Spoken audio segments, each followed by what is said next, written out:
Okay, so Justice Mutumwa, one of the Mlolongo men that was abducted, was found dead in Ruai. Coincidentally, the same day that IG Kanja and DCI Boss Amin presented themselves to court. Coincidentally. Okay, his body has been taken to City Mortuary. We'll wait and hear on his autopsy, but inaweza karango inaweza kosa.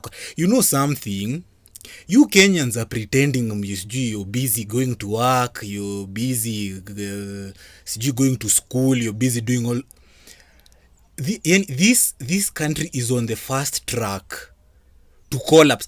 Jambazi, you need to realize, Jambazi knows he's already out of office, okay? But he needs to fearmonger and control the narrative, because that is what is keeping that war criminal in office. And once we are done, or once we are started with him, the whole political class, you know, people keep, unajua akina Gashagu and all these other people that have fallen out with the government, they are being kept on your screen. Akina Muigai are coming out of the gutters, they are fronting to us, Matiang'i trying, you know, they are like in some sort of, I don't know what to call it. Is it an elite bubble or an ignorant elite bubble? When this thing kitu kikuja kuporomoka, it's gonna fall on everyone. Every single one. And I'm telling you, these people, we are not going to accommodate you in this country. And if we accommodate you, mnajua ni Kamiti. That's the only place you can be. Kamiti or Naivasha GK maximum. Nowhere else. You people need to start preparing. Mapema. Kwanza those of you that don't have choppers. Because we're going to shut down this country.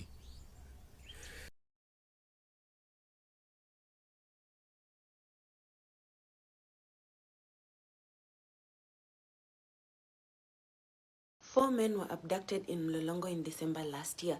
Kenyans protested, were arrested, mocked, and threatened for demanding their return. This week, two of the men, Justice Mutumwa and Martin Mwau, were found dead. Justice should reach out to the speed of light for a collaboration so the perpetrators are jailed. This is after the police IG and the DCI chief failed to appear in court repeatedly, and after they did, the bodies of the two abducted men turned up. But don't worry guys, the police IG said Kenyans are safe. It just didn't say from who. Stop abducting and killing Kenyans. It's not that hard. Over at Staycation, they believe in relaxing and letting hardworking Kenyans pay taxes. They are saving 1.4 billion so you and I can work hard to cover them. Kotu chairman and resident shouter said Kenyans do not vote based on issues because tribalism is our pick-me electoral partner. Historically, he's right, but also continuous fragmentation of the Kenyan electorate and deliberate manipulation, fear-mongering, economic disenfranchisement, and actual threats to people's lives and livelihoods have been used to keep communities in check. Principal secretaries in litigation, available to sue sick patients for demanding healthcare. Lastly, here's a tragic tale from Turkana. A certain area of Turkana had no school, so this nice lady, dripped out like the cover of Turkana Vogue, starts teaching kids under a tree so they can have this rare thing called a future.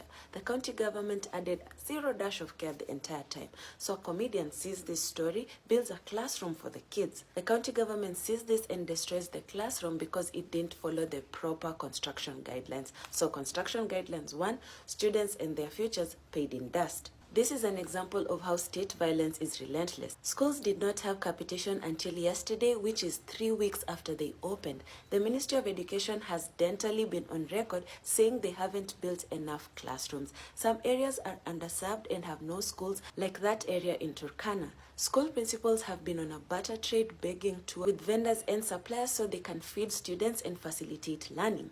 Keeping kids uneducated and trapping them in an endless cycle of poverty so that you can pass construction guidelines is horrifying. Kuingia kwa kaunti ya Turkana bila kujulisha viongozi wa Turkana kama unaingia hapa kufanya maendeleo. Hatukatai maendeleo kama ilikuwa ni maendeleo, lakini tunakataa ukora. Sisi tunakataa ukora kwa sababu katika sheria ya watoto hauwezi piga mtoto ya mtu picha kama msasi wa huyo mtoto hajakubali kupigwa mtoto wake picha.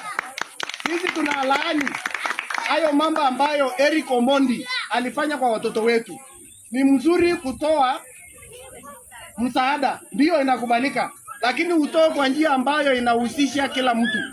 Lakini kuingia kama mwizi, hiyo ni wizi, hiyo ni haramu, hiyo ni mambo ambayo haitakikani katika jamii yoyote. Kwa hivyo tunataka tu, ndugu yangu Eric Omondi, kama kuna project ulikuwa unatazamia kuletea watu ya hapo, kama ilikuwa ni kwa harambee, kama ilikuwa ni kwa pesa yako, tafadhali kuja anzisha project yako. Wacha kubandisha project juu ya ingine. Ile wewe ulikuwa unaweka mabati, hiyo ni ya professionals ya hapo.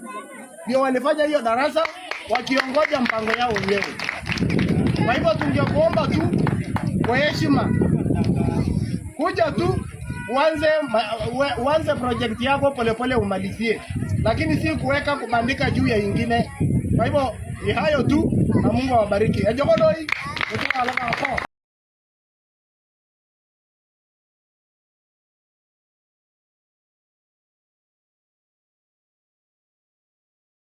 Let's talk of stupid things that the KK regime can do.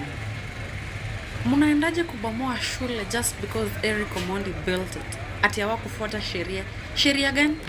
Sheria ya watoto kusoma chini ya miti. Hiyo ndio sheria, si ndio? That MP wa hiyo constituency ana CDF, hawezi jenga darasa. But when charity begins at home, it's a problem. Shame on all of you.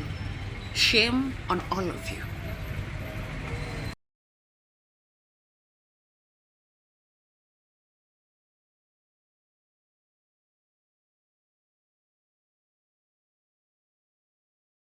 Machaji na manyonyo, usishangae nimepara mkono aje. Nilikuwa nimekoma mtu wangu, lakini mimi ni nani? Cheki, wachata na hiyo. Hapa Rhode Island kuna place inaitwa Providence. Kuna immigration lawyer fulani, nimesahau hiyo jina yake. Amedandiwa saa hizi na wase wa nini, watu wa ICE immigration. Unajua ngori ni nini? Huyu jamaa amekuwa akicheza na hizi nini, marriage zile za hapa na pale. Si unazijua zile za wewe ni aje kukuja nini wachikanisha mjue rada. Umsa amedandiwa ajo. Kumbe amekuwa tu akichunguzwa sana, lakini sasa ni juu hii nini imetoka hii serikali nyingine wamekuja wakam round. Alafu cheki. Usijaribu kupata ukimwi saa hizi mtu wangu. Usijaribu kupata ukimwi hiyo. Madawa zitakuwa zingi. Unajua acha nikushow. Unajua USA kujitoa kwa World Health Organization, unajua itakuwa na impact nini hadi Kenya. Umecheki pale hivyo Zimbabwe washaanza kulia jo. Usijaribu saizi kupata ukimwi mtu wangu. Hakuna madawa. Juu USA iko inachangia pakubwa sana madawa kufika hadi maheria.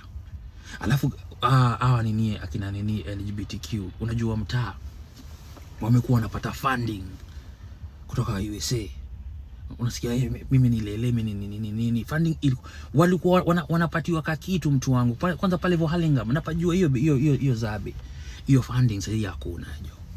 Utaona hadi kuna wenyewe walikuwa wamejiekelea ati yao ni malele. Hakuna, utacheki in the next few nini watu watarudi kawaida. Hakuna kitu inakaa mjo. Kuna hadi wenyewe walikuwa wanataka nini wakuje USA. Msi yako na mzigidi ikatwe ekwe pungi. Fans zilikuwa zinakuja, lakini sasa hakuna man. Nakwambia budu usitake jua.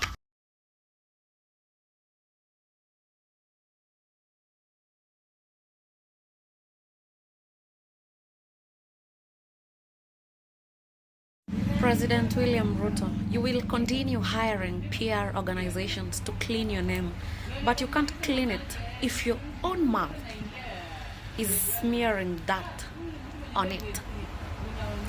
I heard what you said yesterday. I understand Tugam, so I understand a little bit of Nandi. You say the children, Lakwet, those are children who put you in coffins. Sanduket, you will put them back kwa hizo jeneza. I can't piece together Nandi very well, but I'll address one thing. Every dog has its own day. It's fun for you walking on blood of people's children. You will one day pay for it. Don't worry. Relax. Your day is coming, and that's not a threat. It's the reality. Yeah.